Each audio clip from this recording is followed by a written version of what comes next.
নবীজি সাল্লাল্লাহু আলাইহি ওয়াসাল্লামের জমানায় কোনো ব্যক্তি যদি এক বৈঠকে তার বিবিকে তিনবার বলতো তালাক তালাক তালাক, তাইলে তালাক হইতো একটা।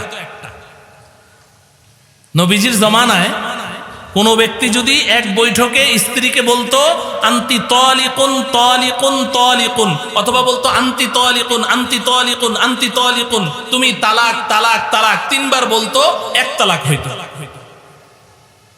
কিন্তু হযরতে ওমর রাদিয়াল্লাহু তাআলা আনহু তিনি এই কানুন করে দিলেন যে এখন থেকে এক বৈঠকেও যদি কেউ তার বিবিকে তিনবার তালাক তালাক বলে তাহলে তিন তালাক হয়ে যাবে।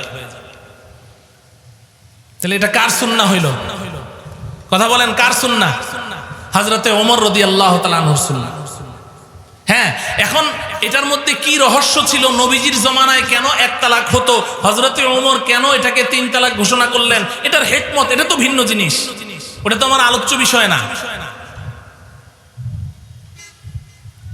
তো এই হলো খলিফায়ে রাশেদ হযরতে ওমর রাদিয়াল্লাহু তাআলা আনহুর সুন্নাত, হযরতে ওসমান রাদিয়াল্লাহু তাআলা আনহুর সুন্নাত। নবীজির জমানায় আবু বকর সিদ্দিক রাদিয়াল্লাহু তাআলা আনহুর জমানায়, হযরতে ওমর ফারুক রাদিয়াল্লাহু তাআলা আনহুর জমানায় জুমার আগে আজান হইতো একটা। জুমার আগে আজান হতো কয়টা? কথা বলে না, এক আজান হতো। এই পাঁচ ওয়াক্ত নামাজের আগে যেমন আমরা আজান দেই, নবীজির জমানায়ও হযরতে সিদ্দিক আকবরের জমানা, হযরতে ওমর রাদিয়াল্লাহু তাআলা আনহুর জমানায় জুমার আজান হতো একটা। হযরতে ওসমান জিন্নুরাইন রাদিয়াল্লাহু তাআলা আনহু তিনি যখন দেখলেন যে মুসলমানদের সংখ্যা এত বেড়ে গেছে, মসজিদে নববী থেকে আরো দূর দূরান্তে সাহাবায়ে কেরাম থাকেন, অনেক দূর দূরান্ত থেকে সাহাবায়ে কেরাম মসজিদে নববীতে নামাজ পড়তে আসেন। এখন ওই যে একটা আজান হয় খুতবার আগে, যে আজানটা আমরা দিয়ে থাকি, এই খুতবার আগের আজানটা, আজান হতো নবীজি খুতবা শুরু করতেন, আজান হতো আবু বকর সিদ্দিক রাদিয়াল্লাহু তাআলা আনহু খুতবা শুরু করতেন, আজান হতো হযরতে ওসমান রাদিয়াল্লাহু তাআলা আনহুর জমানায় যখন আসলো, উনি দেখলেন যে এই খুতবার আগে আজান হয়, এরপরে খুতবা শেষ করে নামাজ পড়তে পড়তে দূর দূরান্ত থেকে অনেকে এসে নামাজ পায় না, কারণ মুসলমানদের সংখ্যা অনেক ছড়িয়ে ছিটিয়ে গেছে। তখন তিনি আরেকটা আজান আবিষ্কার করলেন যে না, খুতবার আরো আগে 15 মিনিট 20 মিনিট আগে আরেকটা আজান হবে, ওই আজানটা শুনে যেন মানুষ প্রস্তুতি নিয়ে মসজিদে আসতে পারে, আসার পরে খুতবার আগে আরেকটা আজান হবে। তাইলে এই জুমার আগে যে আরেকটা আজান বাড়ানো হলো, এটা কার সুন্নাহ? কথা বলে না, হযরতে ওসমান রাদিয়াল্লাহু তাআলা আনহুর সুন্নাহ। এটা হযরতে ওসমান রাদিয়াল্লাহু তাআলা আনহুর সুন্নাহ। আর দুই নম্বর সবচেয়ে বড়, ওসমান রাদিয়াল্লাহু তাআলা আনহুর সবচেয়ে বড় সুন্নাহ হলো যে হযরতে আবু বকর সিদ্দিক রাদিয়াল্লাহু তাআলা আনহু এই যে কোরআন শরীফটা সরকারি রেকর্ডের মধ্যে রেখে গিয়েছিলেন, এটা সরকারি রেকর্ডে ছিল, জনগণের হাতে ছিল না। কোরআন শরীফ সরকারি রেকর্ডে ছিল, একসাথে একত্রে, জনগণের কাছে একসাথে একত্রে কোরআন শরীফ ছিল না। ভালো করে বুঝেন, হযরতে ওসমান রাদিয়াল্লাহু তাআলা আনহু তিনি নবীজির একজন প্রিয় সাহাবী হযরতে হুযায়ফা ইবনুল ইয়ামান রাদিয়াল্লাহু তাআলা আনহুর অনুরোধের কারণে কোন একটি ঘটনাকে কেন্দ্র করে, আজারবাইজানের যুদ্ধ, ওখানে অপ্রীতিকর কিছু ঘটনাকে কেন্দ্র করে তিনি এসে অনুরোধ করলেন, আমিরুল মুমিনিন আদরিক হাযিহিল উম্মাহ ক্বাবলা আন ইয়াহলিকু, এই উম্মত ধ্বংস হওয়ার আগে এই উম্মতকে আপনি হেফাজত করেন। উম্মত তো এখন কোরআন শরীফ নিয়ে ঝগড়া লেগেছে, এক একজন এক এক রকম পড়ে, কারণ উনজিলাল কুরআনু আলা সাবআতি আহরুফিন, নবীজি বলেন কোরআন শরীফ 7 ভাষায় অবতীর্ণ হয়েছে। আরবদের মধ্যে এরকম এই ভাষার মধ্যে ভিন্নতা ছিল, সব আরবি ভাষা, সব কি আরবি ভাষা, কিন্তু ভাষার মধ্যে ভিন্নতা আছে না নাই? ভিন্নতা আছে। আমি তো ইদানিং বেশ আসা যাওয়া করি, কিন্তু এখনো পর্যন্ত এই হয়তোবা এই 5% হয়তো বুঝি। এই গাড়িতে আমাকে যারা আনতে যায় কিংবা এখানে আসার পরে হযরত ওয়ালা দামাত বারাকাতুহুম, আমাদের পটিয়ার হযরত মুহতামিম সাহেব হুজুর, ওনারা যারা বয়ান করেন আমি কিচ্ছু বুঝি না, কিন্তু ওনারা কি ইংলিশে বয়ান করেন? কথা বলে না, ইংলিশে, আরবিতে, কিসে? বাংলায়, এটাও বাংলা ভাষা। তো এমন আরবদের মধ্যে এরকম ভাষার মধ্যে ভিন্নতা আছে। এক এক কবিলা এক এক রকম করে আরবি ভাষায় বলতো, কিন্তু এক এক কবিলার ভাষা এক এক রকম। কুরাইশের ভাষা একরকম, বনু তামিমের ভাষা একরকম, বনু তাই ওদের ভাষা আরেক রকম। এরকম এক এক গোত্রের, এরকম আরবের 7টা প্রসিদ্ধ গোত্রের ভাষায় কোরআন অবতীর্ণ হয়েছে। এখন এরা এক এক গোত্রের লোক এক এক রকম করে উচ্চারণ করে। তো আজারবাইজানের যুদ্ধে এরকম 2 দলের মধ্যে ঝগড়া হয়ে গেছে। এক দল বলে আমারটা ঠিক, ওই দল বলে আমারটা ঠিক। 2 দলের মধ্যে ঝগড়া, এমনকি হাতাহাতি হয়ে গেছে। হযরতে হুযাইফা রাদিয়াল্লাহু তাআলা আনহু এসে হযরতে উসমান জিন্নুরাইন রাদিয়াল্লাহু তাআলা আনহুকে বললেন, আদরিক হাদিহিল উম্মাহ ক্বাবলা আন ইয়াহলিকু। এই উম্মত এখনই কোরআন নিয়ে ঝগড়া করছে, পরের উম্মতরা করবেটা কি? আপনি তাড়াতাড়ি এটার একটা ব্যবস্থা করেন। হযরতে উসমান রাদিয়াল্লাহু তাআলা আনহু তখন কি করলেন? সরকারি রেকর্ডের ভেতর থেকে কোরআন শরীফটা বের করলেন। বের করে এরপরে এই 7টা ভাষার মধ্য থেকে শুধু কুরাইশের ভাষার উপরে কোরআন শরীফটা একত্র করে বাকি 6টা ভাষাকে জ্বালিয়ে দিলেন। আর বললেন যে এখন থেকে কুরাইশের ভাষার উপরে এই কোরআন শরীফ তেলাওয়াত হবে, অন্য কোনো ভাষায় তেলাওয়াত হবে না। হযরতে উসমান রাদিয়াল্লাহু তাআলা আনহু 5টা কপি করলেন কোরআন শরীফের। একটা কপি নিজের কাছে রেখে দিলেন, একটা মিশরে পাঠালেন, আরেকটা শাম দেশে পাঠালেন, আরেকটা মক্কায় পাঠালেন, এইভাবে আরেকটা বসরায় পাঠালেন। এইভাবে বিভিন্ন এলাকায় পাঠিয়ে দিয়ে হুকুম জারি করে দিলেন, এখন থেকে এই কোরআনের উপরে তেলাওয়াত হবে। এটা হচ্ছে হযরতে উসমান রাদিয়াল্লাহু তাআলা আনহুর সুন্নাহ। এই পর্যন্ত ওই লোকাতে কুরাইশের উপরে তেলাওয়াত চলছে, কিয়ামত পর্যন্ত চলবে ইনশাআল্লাহ।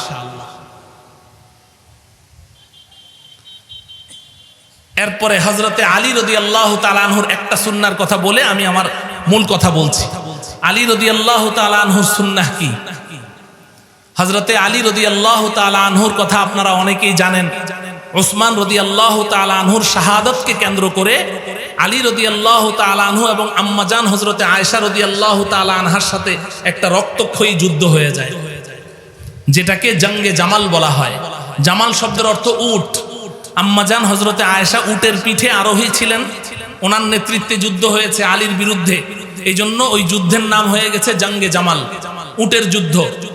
এই যুদ্ধের মধ্যে আলী রাদিয়াল্লাহু তাআলা আনহুর পক্ষে হাজার হাজার সাহাবী তাবেঈ ছিলেন, আয়েশা রাদিয়াল্লাহু তাআলা আনহার পক্ষে হাজার হাজার সাহাবী তাবেঈ ছিলেন।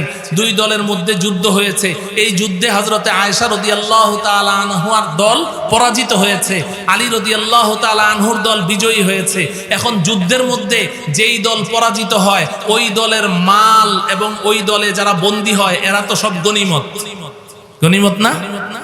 এটা তো জানেন, যদি কাফেরের সাথে লড়াই হয় মুসলমানদের, তো মুসলমানদের সাথে লড়াই হলে কাফেররা যখন পরাজিত হয় তো কাফেরদের যে সমস্ত সম্পদগুলো আছে এগুলো গনিমতের মাল মুজাহিদিনদের মধ্যে বন্টন হয়ে যায়। এবং যে সমস্ত কাফেররা বন্দী আছে এই বন্দীদেরকে গোলাম এবং বান্দি হিসেবে কি করা হয়? বন্টন করা হয়। এখন হযরতে আলী রাদিয়াল্লাহু তাআলা আনহুর সাথে আম্মাজান হযরতে আয়েশার যুদ্ধ হয়েছে। দুনো দলে সাহাবী তাবেঈ, এবং এই জলের মধ্যে যখন নাকি আম্মাজান হযরতে আয়েশা পরাজিত হলেন, এখন আলী রাদিয়াল্লাহু তাআলা আনহুর দলে যারা আছে এরা এখন দাবি করলো যে মাল সব গনিমত হিসেবে আমাদেরকে দেওয়া হোক, গনিমতের মাল দাবি করলো। হযরতে আলী রাদিয়াল্লাহু তাআলা আনহু তখন দাঁড়িয়ে একটা কঠিন ভাষণ দিলেন যে তোমরা তোমাদের মা আয়েশা রাদিয়াল্লাহু তাআলা আনহার দলের তারা পরাজিত হয়েছে, তাদের সম্পদকে গনিমত হিসেবে চাইছো, তাহলে আমার কথা শুনো। যদি সম্পদ গনিমত হিসেবে বন্টন হয় তাহলে যারা আমাদের হাতে এখন বন্দী আছে তাদেরকে তো গোলাম বান্দি হিসেবে ভাগ করতে হবে। তোমাদের মধ্যে কে রাজি আছো তোমাদের মা হযরতে আয়েশাকে বান্দি হিসেবে নিতে? পুরা মজলিস খামোশ হয়ে গেল। হযরতে আলী বলেন, কোন হতভাগা আছে যে সে দাঁড়িয়ে এটা দাবি করবে যে হ্যাঁ আমি আমাদের আম্মাজান আয়েশাকে বান্দি হিসেবে চাই? কে রাজি আছো দাঁড়াও দেখি। সবাই নীরব নিস্তব্ধ হয়ে গেল। তখন সিদ্ধান্ত হলো যে কোনো কারণে যদি মুসলমানে যুদ্ধ হয়, মুসলমানের 2 দলের মধ্যে যদি কখনো ইজতিহাদি খতার কারণে, ইজতিহাদি ইখতিলাফের কারণে, মতবিরোধের কারণে যদি যুদ্ধ হয় তাহলে যেই দল পরাজিত হবে তাদের সম্পদ মুসলমানদের মধ্যে গনিমত হিসাবে বণ্টিত হবে না। এটা হযরতে আলী রাদিয়াল্লাহু তাআলা আনহুর সুন্নাহ। মুহতারাম হাজিরিন, এই কথাগুলো আমি শুধু আমার আলোচ্য বিষয়ের জন্য বলিনি, আপনাদেরকে ধারণা দেওয়ার জন্য বলেছি যে নবীজি সাল্লাল্লাহু আলাইহি ওয়াসাল্লাম নবুয়তি হিকমত এবং কৌশলের কারণে, নবুয়তি কৌশলের কারণে আল্লাহ পাকের ইশারায় কিছু বিষয়কে অমীমাংসিত রেখে দুনিয়া থেকে চলে গেছেন। এই মীমাংসার ভার সাহাবাদের হাতে দিয়ে গেছেন। সাহাবায়ে কেরাম তারা এই বিষয়গুলোকে মীমাংসা করেছেন এবং এগুলোকে নবীজি সুন্নত বলে ঘোষণা করেছেন। নবীজি তার সাহাবীদের আমলকে সুন্নত বলে ঘোষণা করেছেন। বড় দুঃখজনক হলেও সত্য, আমাকে আলোচ্য বিষয় দেয়া হয়েছে ইনকারে সাহাবা, ইনকারে সাহাবা, সাহাবাকে অস্বীকার করে, সাহাবাকে অস্বীকার করে। এই বিষয়ে আলোচনা করতে গেলেও তো কষ্ট হয়। একজন মুসলমান হয়ে সাহাবাকে অস্বীকার করে সে আবার মুসলমান থাকে কেমনে? তুমি ইমানদার, তুমি নিজেকে ইমানদার মুসলমান দাবি করছো, আবার সাহাবাকে অস্বীকার করছো। এই দুইটা একসাথে একত্রিত হতেই পারে না। নবীজি বলছেন আমার সাহাবার আমল সুন্নাহ, আর হতভাগা উম্মত বলছে সাহাবী বেদাতি। আমি নিজের কানে শুনেছি, আমাদের এলাকায় এই আহলে হাদিস মসজিদ করেছে ওরা, তো ওই মুসল্লি তাদের শায়েখ, ওদেরও তো শায়েখ বলে, কয় শায়েখ আমরা এখানে তারাবির নামাজ 8 রাকাত পড়ি, অন্যরা তো পড়ে 20 রাকাত, আমরা যে 8 রাকাত পড়ছি, তো ওই ইমাম সাহেব কয় আরে রাখো এই 20 রাকাত তারাবি, এটা উমরের বেদাত। নাউজুবিল্লাহ বলবেন না? বলে 20 রাকাত তারাবি এটা উমরের বেদাত। ওমর মনে হয় আর ভাতিজা লাগে, ওমরের বেদাত। কত বড় বেয়াদব! নবীজি বলছেন ওমরের কাজ সুন্নত, আমার সুন্নতকে যেভাবে তুমি অনুসরণ করবে, যদি তুমি আহলুস সুন্নাহ ওয়াল জামাতের মধ্যে থাকতে চাও, তাহলে আমার সুন্নাহকে যেমন আঁকড়ে ধরবে, আমার খোলাফায়ে রাশেদ সাহাবায়ে কেরামের সুন্নাহকেও আঁকড়ে ধরতে হবে। নবীজি বলছেন ওমরের হার কথা, হার কাজ সুন্নত, আর ওই কমবক্ত বলছে ওমর বেদাতি। প্রশ্ন করে শেখ, অন্যান্য মসজিদে তো জুমার সময় 2টা করে আজান হয়, আমাদের মসজিদে আজান একটা হয় কেন? আরে রাখো এটা উসমানের বেদাত। নাউজুবিল্লাহ, উসমানকে বেদাতি বলছে। নবীজি বলছেন সুন্নতি, সে বলছে বেদাতি। মুহতারাম হাজিরিন, সাহাবায়ে কেরাম তাদের সম্পর্কে আহলুস সুন্নাহ ওয়াল জামাআহ, নবীজি যেখানে বলছেন আহলুস সুন্নাহ ওয়াল জামাআহ, হক জামাত, সত্যের জামাতের পরিচয় হলো, নাজাত প্রাপ্ত মুক্তিপ্রাপ্ত জামাতের পরিচয় হলো হুম আহলুস সুন্নাতি ওয়াল জামাআহ। যেটা আমি বয়ানের শুরুতে আপনাদেরকে বলেছি, নবীজি বলেছেন আহলুস সুন্নাহ ওয়াল জামাআহ সেই হবে নাজাত প্রাপ্ত মুক্তিপ্রাপ্ত। শুধু আহলুস সুন্নাহ হলে চলবে না, আহলুস সুন্নাতি মাআল জামাআহ হতে হবে, জামাতে সাহাবারও অনুসারী হতে হবে। যদি তুমি শুধু নিজেকে দাবি করো আমি রাসূলের সুন্নাহর অনুসারী, কিন্তু সাহাবায়ে কেরামের সুন্নাহকে আমি সুন্নাহ বলতে রাজি না, তাদের অনুসরণ করতে রাজি না, কারণ সাহাবায়ে কেরামেরও ভুল ছিল, নাউজুবিল্লাহ বলেন, তাহলে তুমি আহলুস সুন্নাহ ওয়াল জামাতের অন্তর্ভুক্ত হতে পারবে না। আমাদের আকীদার কিতাব ভালো করে মনে রাখবেন, কারোর সাথে আমাদের কোনো বিরোধ নাই। আমি ইন্নী লাকুম নাসিহুন আমিন, আমি আপনাদের একজন শুভাকাঙ্ক্ষী ভাই হিসেবে বলছি। ঈমান কতগুলো বিশুদ্ধ আকীদার নাম, বিশুদ্ধ বিশ্বাসের নাম। আপনি কি বিশ্বাস আপনার অন্তরে লালন করছেন এটা আমি না জানতে পারি, আপনি না জানতে পারেন, অমুকে না জানতে পারে, কিন্তু আল্লাহ পাক জানেন কিনা? তাহলে আপনার ঈমান এটা তো আল্লাহ দেখবেন, আপনি কি আকীদা লালন করছেন।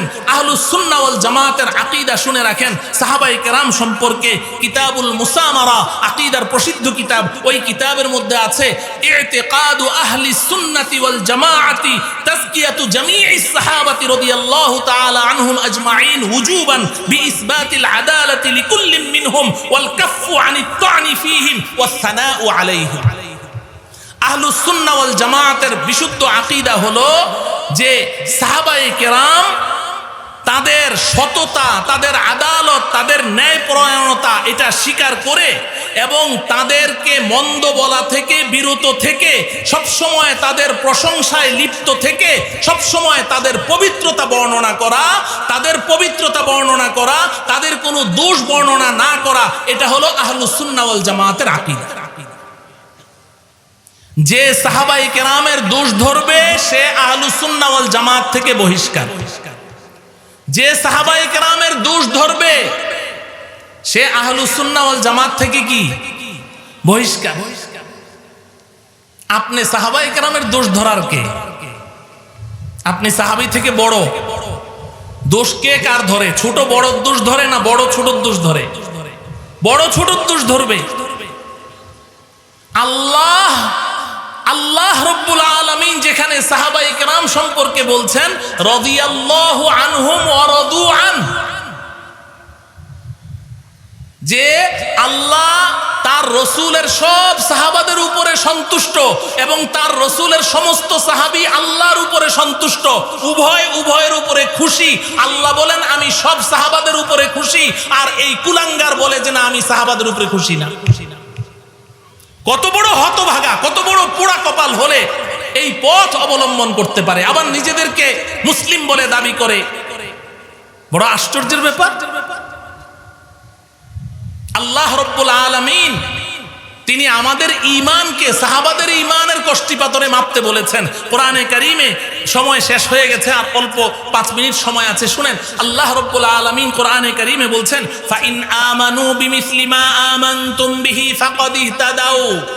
সাহাবাদেরকে সম্বোধন করে আল্লাহ বলছেন যে ওরা যদি তোমাদের ঈমানের মতো ঈমান আনে তাইলে হেদায়েত পাবে। ওয়া ইন তাওয়াল্লাউ ফাইন্নামা হুম ফি শিকাক। আর যদি তাদের ঈমান তোমাদের ঈমানের সাথে না মিলে, তোমরা যেভাবে ঈমান এনেছো আমার উপরে, তোমরা যেভাবে ঈমান এনেছো আমার রাসূলের উপরে, তোমাদের ঈমান হলো কষ্টি পাথর। তোমাদের ঈমানের সাথে যাদের যাদের ঈমান মিলবে আমি তাদের ঈমান কবুল করব, আর যারা তোমাদের মতো ঈমান আনবে না তারা পথভ্রষ্ট, ফাসায়াকফিকাহুমুল্লাহ ওয়া হুয়া সামিউল আলিম। আল্লাহ পাক সান্ত্বনা দিচ্ছেন, হে রাসূল আপনি কোনো মন খারাপ করেন না, যারা আপনার সাথে ঈমান এনেছে বাস ওরাই যথেষ্ট আপনার জন্য, আল্লাহ এতেই খুশি, আপনি আর পরবর্তীদের এগুলো নিয়ে আপনি মাথা ঘামাবেন না। তো সাহাবায়ে কেরামের ঈমানের সাথে আমার ঈমান মিললে আল্লাহ ঈমান কবুল করবেন, আর সেই সাহাবাকে আমি মানতে রাজি না। আমি সাহাবাকে অস্বীকার করি, আমার ঈমানের কষ্টি পাথর। এখন যারা সাহাবাদেরকে অস্বীকার করে তাদের মধ্যে ইদানিং খুব বেশি এগুলো বলা বলি করছে, আল্লাহ এদেরকে হেদায়েত নসিব করেন। ওরা বলে যে না সাহাবায়ে কেরামের ঈমান তো আমরা মানি। দেখেন কথা শুনেন, শয়তানের যুক্তি। সবার আগে সর্বপ্রথম যুক্তি কে পেশ করেছে? জোরে বলেন। শয়তান আল্লাহর সাথে যুক্তি পেশ করেছে। যুক্তি কি?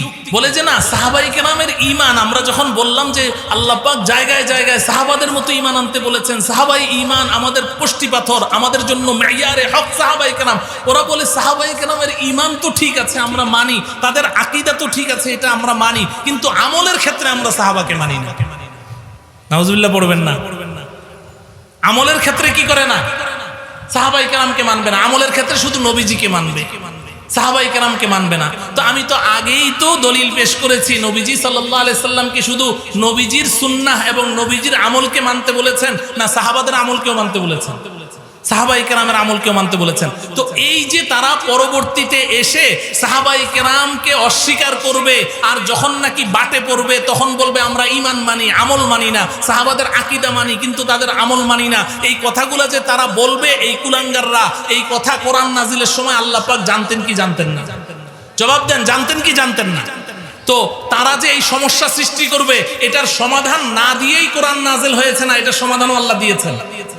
এটার সমাধান শুনেন, আল্লাহ রব্বুল আলামিন সূরা আলে ইমরানের 110 নম্বর আয়াতে বলছেন ওয়ামান ইউশাকিকির রাসূলা মিন বাদি মা তাবায়্যানা লাহুল হুদা ওয়া ইয়াত্তাবি' গায়রা সাবিলিল মুমিনিনা নুওয়াল্লিহি মা তাওয়াল্লা ওয়া নুসলিহি জাহান্নাম ওয়া সাআত মাসীরা। আল্লাহ রব্বুল আলামিন বলেন ওয়ামান ইউশাকিকির রাসূলা মিন বাদি মা তাবায়্যানা লাহুল হুদা, এই উম্মতের মধ্যে যারা যারা রসুলের পথ বাদ দিয়ে ভিন্ন পথে চলবে, রসুলের বিরোধিতা করবে, আমলের বিরোধিতা করবে, তাদের কাছে হেদায়েত স্পষ্ট হওয়ার পরে ওয়ায়াত্তাবি' গায়রা সাবিলিল মুমিনিন, এই কথাটা বুঝেন, ওয়ায়াত্তাবি' গায়রা সাবিলিল মুমিনিন, এবং মুমিনিনদের পথ বাদ দিয়ে ভিন্ন পথে হাঁটবে। এখানে মুমিনিন দ্বারা মুফাসসিরিনে কেরাম বলেছেন সাহাবায়ে কেরাম উদ্দেশ্য, অর্থাৎ সাহাবায়ে কেরামের পথ বাদ দিয়ে ভিন্ন পথে হাঁটবে। ওয়াত্তাবি গায়রা সাবিলিল মুমিনিন নুওয়াল্লিহি মা তাওয়াল্লা, আল্লাহ বলেন ওরা যেদিকে হাঁটতে চায় আমি হাঁটতে দিব, ঠিক আছে চল চল, তোদেরকে কেউ থামাতে পারবে না। ওরা বলে কি থামাও দেখি থামাও দেখি, আমি জবাব দিয়েছি যে না, আল্লাহই বলেছেন তোমাদেরকে আমরা থামাইতে পারবো না, থামাও দেখি। আল্লাহ বলেন ওয়াত্তাবি গায়রা সাবিলিল মুমিনিন নুওয়াল্লিহি মা তাওয়াল্লা, ওরা যেদিকে হাঁটবে সাহাবাদের পথ বাদ দিয়ে আমি ওদিকে ওদেরকে চলতে দিব। মা তাওয়াল্লা ওয়ানুসলিহি জাহান্নাম, এরপরে যখন হাসরের ময়দানে আমার কাছে আসবে সবগুলাকে ধরে ধরে আমি জাহান্নামে নিক্ষেপ করব। নাউজুবিল্লাহ পড়েন। তাইলে সাহাবায়ে কেরামের অস্বীকার করা যাবে? সাহাবায়ে কেরামকে অস্বীকার করলে ঈমান থাকবে না? ঈমান থাকবে না। রাসূলুল্লাহ সাল্লাল্লাহু আলাইহি ওয়াসাল্লামের দুইটি হাদিস বলে আমি শেষ করে দিচ্ছি। একটি বুখারী শরীফের হাদিস, হযরতে আবু সাঈদ আল খুদরি রাদিয়াল্লাহু তাআলা আনহু থেকে বর্ণিত, নবীজি বলেন লা তাসুব্বু আসহাবি, লা তাসুব্বু আসহাবি, এ আমার উম্মত আমার সাহাবাদেরকে গালি দিস না। লা তাসুব্বু আসহাবি, আমার সাহাবাদেরকে গালি দিস না, দুইবার বলেছেন লা তাসুব্বু আসহাবি, লা তাসুব্বু আসহাবি, আমার সাহাবাদেরকে গালি দিও না। ফাওয়াল্লাযী নাফসি বিয়াদিহি লাউ আন্না আহাদাকুম আনফাকা মিসলা উহুদিন মা আদরাকা মুদ্দা আহাদিহিম ওয়ালা নাসিফাহু। বুখারী মুসলিম সহ তিরমিজি সহ অসংখ্য হাদিসের কিতাব খুলে দেখেন, হযরতে আবু সাঈদ খুদরি বলেন নবীজি বলছেন এই উম্মত আমার সাহাবাদেরকে গালি দিস না।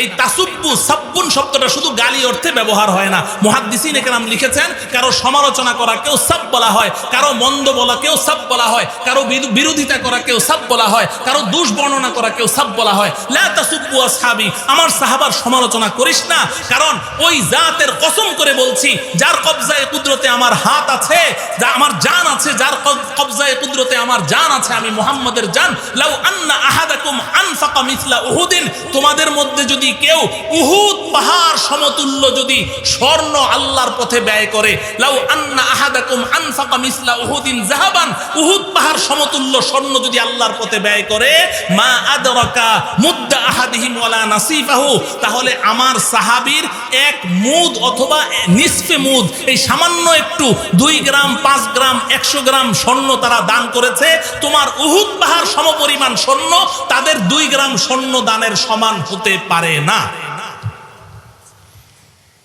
এত সুন্দর করে নবীজি বুঝিয়ে দিয়ে গেছে। এজন্য আমাদের চূড়ান্ত কথা, প্রখ্যাত মুহাদ্দিস প্রখ্যাত ফকিহ ইমাম আবু যুহরা রাহিমাহুল্লাহু তাআলা উনি বলেছেন, যখন তুমি কোনো ব্যক্তিকে দেখবে সাহাবায়ে কেরামের সমালোচনা করছে, সাহাবায়ে কেরামের বিরোধিতা করছে, তুমি সাথে সাথে বুঝবে এই লোকটা জিন্দিক এবং ধর্মত্যাগী, এই লোকটা জিন্দিক এবং কি ধর্মত্যাগী। এজন্য আমার ভাই, আমি খুব আদবের সাথে বিনয়ের সাথে আমি আবেদন করছি যে আমার পূর্ববর্তীরা ভুল করেছে এই কারণে আমাকেও ভুল করতে হবে, এটা তো জরুরি নয়। আমার বাপ দাদারা ভুল করেছে সেজন্য আমাকে ভুল করতে হবে, কিংবা আমার দলের ফাউন্ডার আমার নেতা ভুল কথা বলে গেছে এজন্য আমাকে ওই ভুল কথার উপর জমে থাকতে হবে, এটা তো জরুরি না।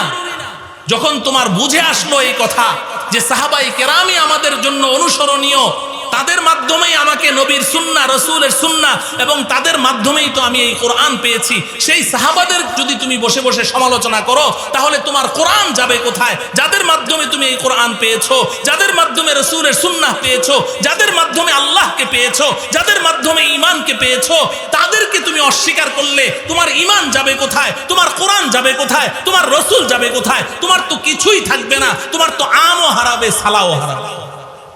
এজন্য আমার প্রিয় ভাই, আসুন আমরা আমাদের আকীদাকে বিশুদ্ধ করি। নবীজি সাল্লাল্লাহু আলাইহি সাল্লাম পরিষ্কার বলেছেন, আয়াতুল ঈমানি হুব্বুল আনসার ওয়া আয়াতুন নিফাকি বুগযুল আনসার। ঈমানের আলামত হলো আমার আনসার সাহাবীদেরকে ভালোবাসা, আর কেউ যদি তার বিরোধিতা করে বুঝতে হবে সেটা মুনাফিক, ওটা মুনাফিকের আলামত। নবীজি বলেছেন, একটা কথা আমার নিজের থেকে বলিনি। অতএব সাহাবায়ে কেরামের সমালোচনা যারা করে, যত সুন্দর কথা বলুক, যত সুন্দর কাজ করুক, তাদের কাজ বড় সুন্দর, কথা বড় সুন্দর, কথা বললে দিল গলে যায়, কিন্তু সাহাবাদের সমালোচনা করে, নবীজি বলছেন ও একটা মুনাফিক, ওর উপরে এক ভিতরে আর। নবীজির কথা। আল্লাহ রব্বুল আলামিন এই কথাগুলো নিয়ে আমাদেরকে গভীরভাবে চিন্তা করে আমাদেরকে সেই সাহাবায়ে কেরাম যে মেয়ারে হক ছিলেন, সত্যের মাপকাঠি ছিলেন, তাদের মহাব্বত এবং ভালোবাসাই যে আমাদের ঈমানের আলামত, আল্লাহ পাক আমাদেরকে খাঁটি ঈমানদার হয়ে আহলুস সুন্নাহ ওয়াল জামাতের অন্তর্ভুক্ত হয়ে আল্লাহ পাকের দরবারে হাজিরি দেওয়ার তৌফিক দান করুন। ওয়া সাল্লাল্লাহু তাআলা আলা সাইয়্যিদিনা মুহাম্মদ ওয়া আলা আলিহি ওয়া আসহাবিহি আজমাইন।